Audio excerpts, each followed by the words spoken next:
দেখেছো আমাদের রান্নাঘরে কত সুন্দর সোনার টমেটো হয়েছে। হ্যাঁ টয়া, আমরা জাদুর সোনার টমেটো গাছ। তোমাদের সেই ফেলে দেওয়া পচা টমেটো গুলো থেকে আমরা সোনার টমেটো হয়েছি। মা, ও মা, আর কত দেরি লাগবে তোমার? তাড়াতাড়ি বাড়ি চলো না মা। দাঁড়া রে মা টয়া, আমার হয়ে গিয়েছে। দেখছিস না আমাদের টমেটো বাগানের নতুন টমেটো এগুলা। টমেটো গুলো দেখতে অনেক সুন্দর, হয়তো রান্না করলেও খুব খেতে মজা হবে। তুই খুব মজা করে খেতে পারবি। না মা, টমেটো আমার খেতে একদম ভালো লাগে না। তুমি তাড়াতাড়ি বাড়ি চলো না মা। আচ্ছা আচ্ছা, এখন চল। এতটুকু টমেটো আজকের জন্য যথেষ্ট। আজকে সবকিছু টমেটো দিয়ে রান্না করব। মা, আমার তো টমেটো একদম পছন্দ না, কিন্তু তুমি যে টমেটোর চাটনি রান্না করছো, টমেটো থেকে এত সুন্দর গ্রান বেরোচ্ছে না মা, মনে হচ্ছে এখনই আমি খেয়ে ফেলি। ও মা, তোমার রান্নাটা কত দূর? তাড়াতাড়ি আমাকে খেতে দাও না মা, আমার যে খুব খেতে ইচ্ছে করছে। হে রে টয়া, টমেটো গুলো থেকে খুব সুন্দর ঘ্রাণ বের হয়েছে।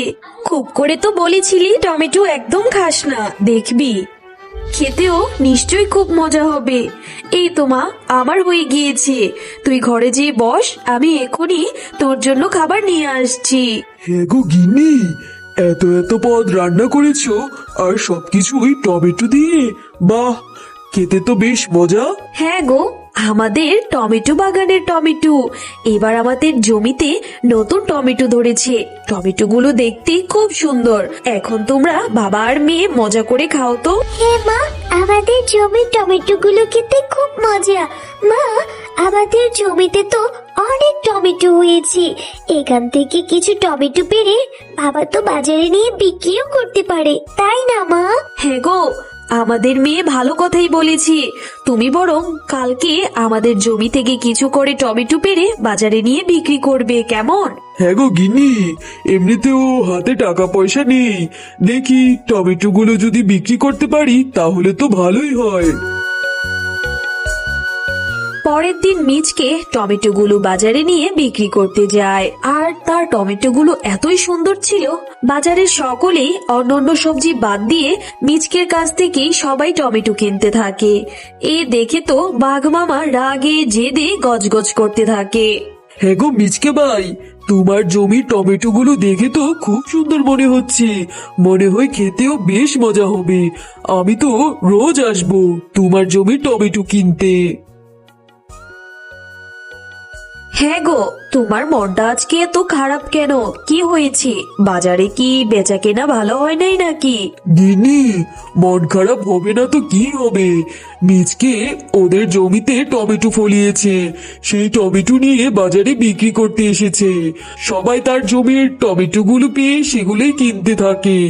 আমার দোকান থেকে কেউ একটা কাঁচা সবজিও কিনে না। এখন কি যে করি? এভাবে চলতে থাকলে তো আমার ব্যবসার লাল বাতি ধরে যাবে। ওগো, তুমি কোনো চিন্তা করো না গো, আমার মাথায় একটা বুদ্ধি এসেছে। যদি মিচকে সেই টমেটো বাগানের টমেটোই না থাকে, তাহলে ও কি বিক্রি করবে বলো তো? হ্যাঁ গো গিন্নি, ঠিকই বলেছ। তাহলে আমাদের ওদের জমির সেই টমেটো গুলোকে নষ্ট করে দিতে হবে। হ্যাঁ গো, হে তাড়াতাড়ি চলো, এখনই যাই। ওগো, তাড়াতাড়ি করো গো, কেউ এসে দেখে ফেললে কেলেঙ্কারি হয়ে যাবে। তাড়াতাড়ি চলো।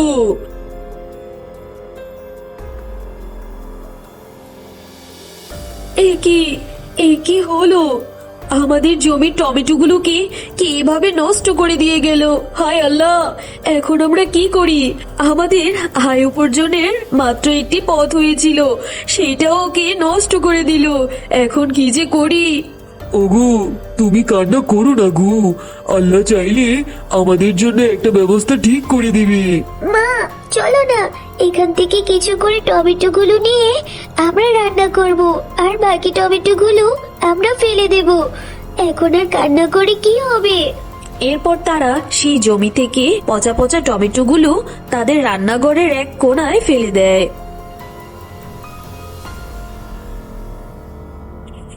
আহারে, শেফার কত কষ্টের জমির টমেটো এগুলো। এই টমেটোগুলো কিনা তার দুষ্ট প্রতিবেশীরা নষ্ট করে দিয়েছে। আমি এক্ষুনি জাদুকরি শক্তি দিয়ে এই পচা টমেটোগুলোকে সোনার টমেটো গাছে রূপান্তরিত করে দেই।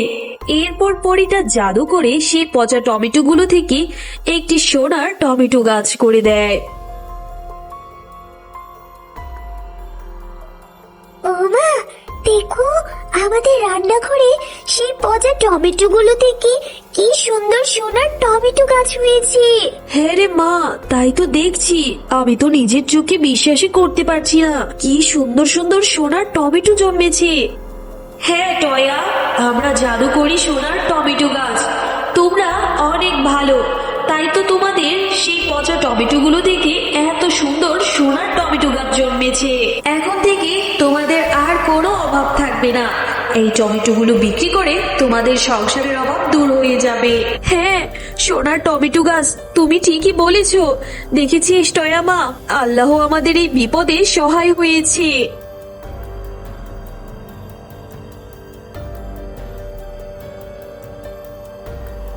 এরপর মিচকে শিয়াল সেই সোনার টমেটোগুলো নিয়ে স্বর্ণকারের দোকানে টমেটোগুলো বিক্রি করে, আর সেই টাকা দিয়ে তাদের জন্য থাকার একটি অনেক সুন্দর দালান বানিয়ে ফেলে। আরে আরে, মিচকে আর শেফা এত রাতারাতি এত সুন্দর একটা বাড়ি কিভাবে বানালো? ওদের তো একটাই টমেটোর জমি ছিল, সেটাও আমি নষ্ট করে দিয়েছি। তাহলে এত টাকা কোথা থেকে পেলো? ওরা কি আলাদিনের চেরাগ পেল নাকি? যে দেখি তো।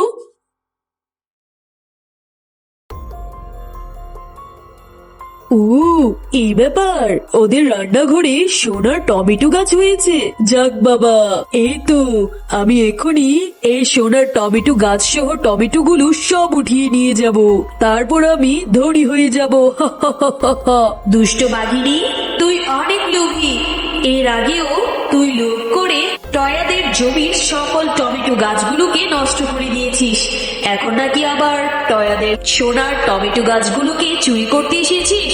দাঁড়া, এক্ষুনি আমি তোকে মজা দেখাচ্ছি। এই নে। ওরে বাবারে, ওরে মারে, সোনার টমেটো গাছ, আমাকে ছেড়ে দাও। আমি যে আর কখনো এরকম করবো না।